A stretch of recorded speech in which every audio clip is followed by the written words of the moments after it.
And Daniel joins us now. It's so powerful. The mixture of drama and real life and how the footage weaves together. It's such an important story, isn't it? A hugely important story. This is as sort of, you know, hard-hitting and gut-wrenching piece of drama as you could possibly watch, but nevertheless a hugely, you know, important one. It's obviously So it's like 4 episodes that starts in the 7/7 bombings in London 20 years ago.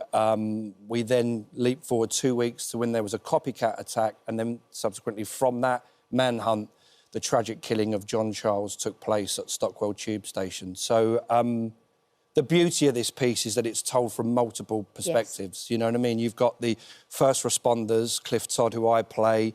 You've got the armed response unit, you've got the upper echelons of the Metropolitan Police, and most importantly, you've got John Charles's story himself, brilliantly brought to life. We humanise him as a person and obviously his family.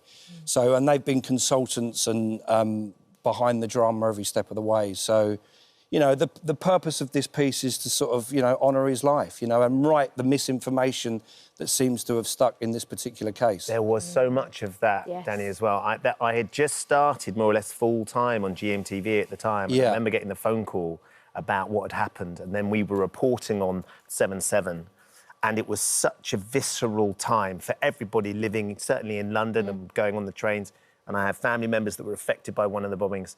So for you to play somebody who was one of those first responders, those moments when your character, you go down into the tube and he's having to sift through the devastation is just such an extraordinary moment. Yeah, so Cliff Todd, the character I play, was one of the principal forensic investigators. He was one of the... After the first responders had left, his job was to determine, indeed, what sort of explosive it was. Was it a package bomb, or was it something far more serious, like a suicide bomber? We now know that was the case.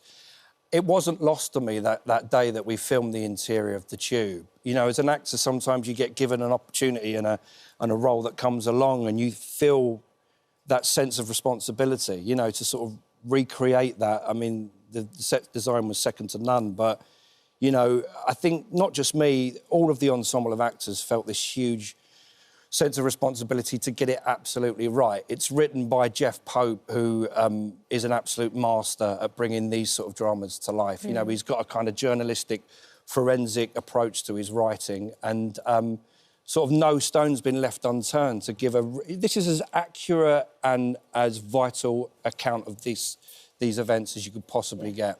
And you actually spoke to Cliff Todd himself, and I think one of the first questions you asked him was about PTSD, and did he have... Because as he's walking down that tunnel, you feel how oppressive it is and how he doesn't know what he's going to find when he goes into that train. Was that really important to get that right? Yeah, I mean, Cliff was on set with me every day. He acted as one of the consultants, and, you know, he had a wealth of experience. You know, he'd come across lots of bomb scenes in his time, but he said to me when we had our first Zoom together, nothing could really fully prepare him for what he had to encounter. You could imagine a blast of that magnitude in such a confined space, the devastation that it caused. Unfortunately, 52 people lost their lives, over 800 people were injured.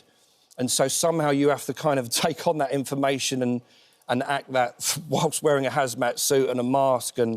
But, you know, the stage directions which Jeff put in the script was all... You kind of just lean into that and try and convey what sort of an absolute unimaginable nightmare that must have been for him, you know? It is an extraordinary drama, a hugely important piece as well, just to understand what happened. But the very nature of being an actor, Danny, is that you end up doing a role like this that is so intense and so has to be rooted in the truth, and then the fabulous role that you had in Guys and Dolls... But you were kind of doing it at the same time. Yeah, I filmed this drama at the same time as Guys and Dolls. Being Nathan Detroit, dancing around on stage... Yeah, I was a sucker for punishment. Yeah, I mean, it was... I was exhausted for most of it. But, you know, it was kind of great. That was the day job, and that was what I was doing in the evening. So... Did you find... Is there an element, like, when you've done something that's as intense as that and as focused, that actually going in the evening and being able to dance around the stage and do such an extraordinary job that you did... Laurence Olivier. Well, yeah. I mean, there was a big release. It was an important part of the process. Yeah, I mean, Guys and Dolls was one of the most uplifting... you know, things I've ever done in my life. It was just amazing to be part of. And, you know, once you know a show inside and out, you can, it's like riding a bike, you can just go in and do it. When it comes to something, you know, filming something like Suspect, every scene on every day is completely new. Yeah. So you're kind of using a completely different part of yourself as an actor. And but we had the brilliant director Paul Andrew Williams on Suspect, who's done an amazing job, and Paul was just great, sort of guiding me through the scenes I had to do. Yeah. And didn't someone say to you, "You've got to play Nathan. You've got to be in Guys and Dolls"? Didn't someone say? Yeah, that was the great Michael Douglas. I was working with Michael, and then I'd kind of got the offer. Has he advised you on most roles? Yeah, I phone him up all the time now. I've got him on speed dial, you know. It's me again. Am I going in the jungle, Michael? Not just this yet. No, and he, when the offer came in and I said, I'm in two minds, and then Michael went, you're doing it, Danny, and you're not taking no for an answer. So that was it. And then Michael and Catherine came to see the show, and they were so lovely with their time and met all the cast afterwards. It's an amazing moment, isn't it? 'Cause I think you've talked about that Guys and Dolls could be one of the most important roles you've ever played, because it's had such a massive impact on your life. And those things you worry about and you concern yourself with, and Michael Douglas goes, Danny, you've got to go and do it. And then all of a sudden, everything blossoms from there. Yeah, I mean, it's always good to get advice from people, you know, around you that you care about. And but, you know, when you accept a role, it's always about, is it going to push you in a different direction? Have you attempted anything like that before? Guys and Dolls was a case in point. You know, I had loads of people throughout that time going, I didn't know you could do that. And it's like, you know, I like that. I mean, that's what you've got to do as a performer. Then you don't become stale, you know. No. And a human being, actually. Do things that scare you. Yeah, I mean, I did nearly 300 performances of it in the end. I was ready for it to finish. It was the most exhausting thing I've ever done, but, my God, it was so uplifting. Yeah. And can we just ask as well, because we're all very excited about Thursday Murder Club. Yes. You have a role in that, and everybody is waiting in high anticipation for this. Well, I had the honour of seeing an early screening last week. Oh, did you? Yeah, so I've seen it, and... all I can say is you're not going to be disappointed. All those die-hard fans of the books, it just blew me away, yeah. And I was acting with an amazing group of actors, like with Helen Mirren and Naomi Ackie and Pierce Brosnan, Ben Kingsley, Celia Imrie. So what did you say? I think you described it brilliantly. You had Gandhi, you had the Queen. Gandhi, James Bond, the Queen...